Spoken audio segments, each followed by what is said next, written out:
ዓለም ደግሞ የሚበላው ለምንድን ነው? የሚሰራው ደግሞ ለምንድን ነው? ለመብላት ነው። ለመብላት ነው የሚሰራው እንጂ ለመስራት ነው የሚበላ። ውሸታቸውን ነው እውነት ማለት። አሁን አጠቃላይ ደሞዝ ቢባል ትምህርት ምን ተደመረ በቃ አንደኛ ዲግሪ፣ ሁለተኛ ዲግሪ፣ ሶስተኛ ዲግሪ፣ ፒኤችዲ፣ ፕሮፌሰር ወዘተርገ ሲደመር ሲቀነስ ውጤቱ ምንድን ነው? ሆድ ነው፣ ሌላ የለውም ማለት ነው። ምንም ማለት ተማረ በልቶ መሞት። በቃ በተለይ ሃይማኖት የሌለው ሰው በጣም ነው የሚያስደንቀኝ እኔ ማለት ነው። አሁን ፈረንጆቹ ሌላ ሀገር በሚሄዱበት ጊዜ አስቀድመው እሁድ ኢትዮጵያ የሚገባ ከሆነ ማክሰኞ የሚበላውን ቁርስና ምሳ አዞ ነው የሚመጣው ወደ ኢትዮጵያ ሲመጣ ማለት ነው። ምን መብላት እንዳለበት እና ፈረንጆች ሁልጊዜ ጾምን የጠሉበት ምክንያት ሃይማኖት ስለሌላቸው የኑሮ ዋጋ ምግብ ሆኗል።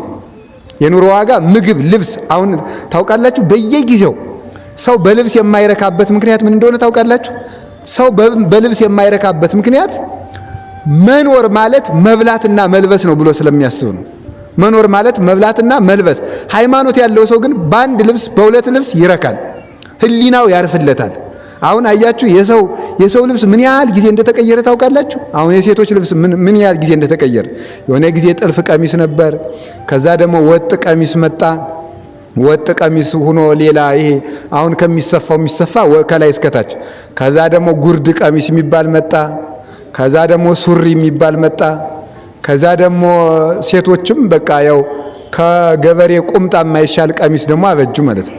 እንደዚያ ደግሞ እስከው እንደዚህ ያለበት ምክንያት ምንድን ነው? ሃይማኖት የሌለው ሰው የማረፊያ መጨረሻ የሚመስለው ልብስና ምንድን ነው? ሆድ ነው። ልብስና ሆድ ነው። ሃይማኖት ላለው ሰው ግን እሱ መጨረሻ አይደለም። ለምንድን ነው መሰላችሁ እንደዚህ ብሎ የሚያስብበት ምክንያት?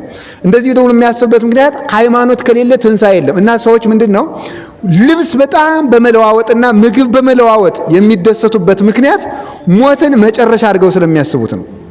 ሞትን መጨረሻ አድርገው ስለሚያስቡት ከሞት በኋላ ህይወት ስለሌለ እንብላ የዛሬውን የሰማዩን ማን አየ? እንደው መጽሐፍ ይሌለ እንዴ ንብላ ወንስተ የሰመን መውት በቃ ነገ ስለምንሞት ዛሬ እንብላ እንጠጣ፣ ሆዳችን ይሙላ፣ ደረታችን ይቅላ ብለው ሆድን መመሪያ የሚያደርጉ ሰዎች ከሞት ባሻገር የሚያዩበት አይን የላቸውምና ሞት ለክርስቲያኖች መጨረሻ አይደለም። ለክርስቲያኖች ሃይማኖት ለሌላቸው ሰዎች ሞት መጨረሻቸው ሲሆን ሃይማኖት ባርገው ሲያስቡት ሃይማኖት ላላቸው ሰዎች ደግሞ ሞት ወደ እግዚአብሔር የሚኬድበት መንገድ ሆኗል ማለት ነው። ወፍናዊውኒ ለሞት እግዚአብሔር ውእቱ እንዳለ ቅዱስ ዳዊት ሞት የእግዚአብሔር መንገድ ነው። የሞትን ብልሃቱን የሚያውቅበት እግዚአብሔር ነው ተብሎም ይተረጎማል። ግን ሞት ወደ እግዚአብሔር መሄጃ መንገድ ነው። ሞት ለክርስቲያን መጨረሻ አይደለም። ስለዚህ ሁልጊዜ ከሞት ባሻገር ላለው ብዙ ህይወት፣ ከሞት ወዲህ ላለው ጥቂት ህይወት እየቀነስን ከሞት ባሻገር ላለው ብዙ ህይወት ስንኖር ክርስትና እውነትም ትክክለኛ መንፈሳዊ ንግድ መሆኑ በዚህ ይተረጎማል ማለት ነው። እና ይሄን እንግዲህ ተመልከቱ። ክርስቲያን ማለት በአጭር ቃል የክርስቲያን አኗኗሩ ግን ለመስራት የሚበላ ነው። እስኪ ለመስራት የሚበላ በሉ። ምን አላችሁኝ? ለመስራት የሚበላ። ለመስራት የሚበላ ማለት ተመልከቱ፣ ይበላል። የሚበላው ደግሞ ለምንድን ማለት ነው? ለመስራት ነው። ለመስራት ምን ለመስራት? አሁን እስከ ዛሬ ሰው ይበላልና በልቶ መስራት አለበት። እንደውም ምን ይላሉ እናቶቻችን ልጆቻቸው ገጠር እስከ ረፋድ እስከ 3 ሰዓት እስከ 4 ሰዓት እንቅልፍ ከተኛ እነሱ ቤተክርስቲያን ደርሰው ሲመጡ ልጃቸው ተኝቶ ከቆየ የንጉስ እንጀራ ተኝተህ ትበላለህ እንዴ ይላሉ። የንጉስ እንጀራ ተኝተህ ትበላለህ ወይ? ምክንያቱም የምትበላው ለመስራት ነው። ሰው በህይወቱ ብዙ አደራ ስላለበት ማለት ነው። ስለዚህ ሰው ወጥቶ ወርዶ ነው የሚበላው። ያንን የሚበላበት ምክንያት ደግሞ የሚገባውን ማከናወን እንዲችል ነው። ምን እንዲሰራ? የሰማይ ቤቱን። ሰው የምድር እንጀራ ሙሴ የፈርዖንን እንጀራ እየበላ የከነዓን ቤቱን እንዳሰላና እንደሰራ ሰው ፈርዖን የተባለ ሰይጣን ነው እንደምታውቁት። ግብፅ የተባለ የዓለም ነው። ሙሴ በፈርዖን እንጀራ የአባቶችን ርስት በፈርዖን እንጀራ አድጎ ነው የአባቶችን ርስት ለሕዝቡ ያወረሰ። ምን ማለት ነው? ዲያብሎስ በነገሰበት በዚህ ዓለም እንጀራ እየበላ ሰው የሰማይ ቤቱን መስራት አለበት። ተመልከቱ፣ ዲያብሎስ በሚመለክበት በገንዘብ በሚገዛበት ዓለም ሰው የሰማይ የአባቱን የእግዚአብሔርን ርስት ይዋጃል ማለት ነው። የምድር እንጀራ በልቶ የሰማይ ቤት የሚሰራበት ጉልበት ነው። ስለዚህ መስራት መብላት ለመስራት ነው፣ መስራትም ለመብላት ነው። ማለት ነው መብላት ለመስራት ነው። የሰማይ ቤትን ለመስራት መስራት ለመብላት ነው። በዚህች ዓለም ሰው የሚገባውን ስራ ካከናወነ በሰማይ ደግሞ የመላእክትን የሕይወት እንጀራ መመገብ ይችላል። ስለዚህ ተመልከቱ፣ ሰው በልቶ መስራት አለበት፣ በልቶ መስራት አለበት። ሰርቶ ደግሞ መብላት አለበት፣ ሰርቶ መብላት አለበት። ስለዚህ ምን አለ ጌታ? ወጥተህ ወርደህ ጥረህ ግረህ ብላ። በጣም የሚያስደንቁ ነገሮችን እነግራችኋለሁ። ጌታችን መድኃኒታችን ኢየሱስ ክርስቶስ ከሞት ያስነሳቸው ሰዎች አሉ። አሁን ያየናቸው ከሞት ያስነሳቸው አሁን በታሪክ የምናመጣቸው ሰዎች አሉ።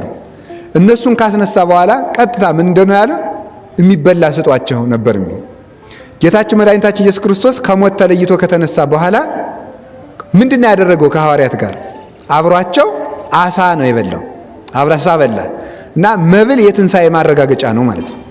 ጌታ እንዲያውም ከዚያ የተነሳ ከአንደኛው ክፍለ ዘመን ጀምሮ ብዙ አባቶቻችን እኔ ሙቼ ተነስቻለሁ ካለ ማስረጃ የሚያደርጉት መጀመሪያ መሞቱን ያረጋግጣሉ። ሙቶ በጉድጓድ ተቀብሯል ወይ ብለው ሰው ይጠይቃሉ። ሁለተኛ ደግሞ ምን ያደርጋሉ? ሙቶ ከተቀበረ በኋላ ስንት ቀን ሆኖታል ብለው ያረጋግጣሉ። ከዚያ መጨረሻ ላይ የሚያረጋግጡት ምንድነው? ብላ ነው። ከበላ የሰው በእርግጥ ተነስቷል። የተነሳው በእርግጥ ሰው ነው ማለት ነው። በእርግጥ ሰው ነው። ለምን? ሰይጣን የሞቱ ሰዎችን መስሎ ከሞት ተነስቻለሁ ብሎ ለሐሰት ትምህርት ስለሚቆም ሰይጣን ደግሞ አይበላም። ማወቅ የሚገባችሁ ሰይጣን አይበላም፣ አይጨበጥም፣ አይዳሰስም። ለምታት አጥንት፣ ጅማት፣ እጅ፣ እግር የለውም። ጥርስ፣ አፍ የለውም። መስሎ ይታያል እንጂ በተግባር መፈጸም አይቻለውም። ልክ እንደ ጥላ ነው። ስለዚህ ተመልከቱ፣ ምታት ከሆነ ሊበላ ስለማይችል በማብላት መነሳቱን ያረጋግጡ ነበረ። ጌታችን መድኃኒታችን ኢየሱስ ክርስቶስ እስከ ትንሣኤ ድረስ የበላው ልክ እንደ ሰውነቱ እንደኛ የሚራብ የሚጠማ ሥጋ ስለለበሰ ነው። ከትንሣኤ በኋላ ግን እንጀራ ጌታችን ኢየሱስ ክርስቶስ የተመገበበት ምክንያት ለምንድን ነው ሲባል ትንሣኤውን ለማስረገጥ ነው እንጂ ከትንሣኤ በኋላ የክርስቶስ ሥጋ አይራብም፣ የክርስቶስ ሥጋ አይጠማም። ልክ እኛ እንኳንስ የክርስቶስ እኛም ከሞት ተለይተን ከተነሳም በኋላ ጌታችን ኢየሱስ ክርስቶስ ሲመጣ ከትንሣኤ በኋላ የኛ ሥጋ አይራብም፣ አይጠማም። ስለዚህ ክርስቶስ ከትንሣኤ በኋላ ለምን በላ ለምን ጠጣ ሲባል ሐዋርያት ምታት ነው እንዳይሉ፣ በምታት እሱን መስሎ ሰይጣን አታሎን ነው እንጂ እሱ ከሞት ተነስቶ አይደለም ብለው ትንሣኤውን እንዳይጠራጠሩ ከነሱ ጋር የተጠበሰ አሳ በልቶ ትንሣኤውን አስረግጦላቸዋል ማለት ነው። ስለዚህ ሰው ከትንሣኤ በኋላም መብላለው፣ ከትንሣኤ በፊትም መብላለው። የሚበላው ምንድነው ካላችሁኝ ከትንሣኤ በኋላ የሕይወት እንጀራ ክርስቶስን ምግብ አድርጎ ምስጋናን እየተመገበ ይኖራል ማለት ነው። መብል በዚች ምድር ሲሰራልን አስቀድሞ የምንበላው ምንድን ነበረ? የገነት ምግቦችን እንበላ ነበረ። የገነት ምግብን ከበላን በኋላ ኃጢአት ባንሰራ ኑሮ መንግሥተ ሰማያት ውስጥ ስንገባ የገነት ፍሬዎችን አንበላም። ምንድን ነበር የምንበላው? አዳም 1000 ዓመት ሲሞላው መንግሥተ ሰማያት ይገባል። መንግሥተ ሰማያት ከገባ በኋላ ሌላ ምግብ አይበላም። ዕፀ ሕይወት 1000 ዓመት ዕድሜ ሲሞላው ዕፀ ሕይወት የሚባል በገነት ካሉት እጽዋት የመጨረሻውን ምግብ ይበላና እሱን ከበላ በኋላ በመንግሥተ ሰማያት ሳይራብ ለዘላለም ይኖራል። ዕፀ ሕይወት በገነት መካከል ያለው ዕፀ ሕይወት የሚባለው እንጨት አዳም እንዳይራብ ለዘላለም ረሃብን የሚያጠፋለት ነበረ።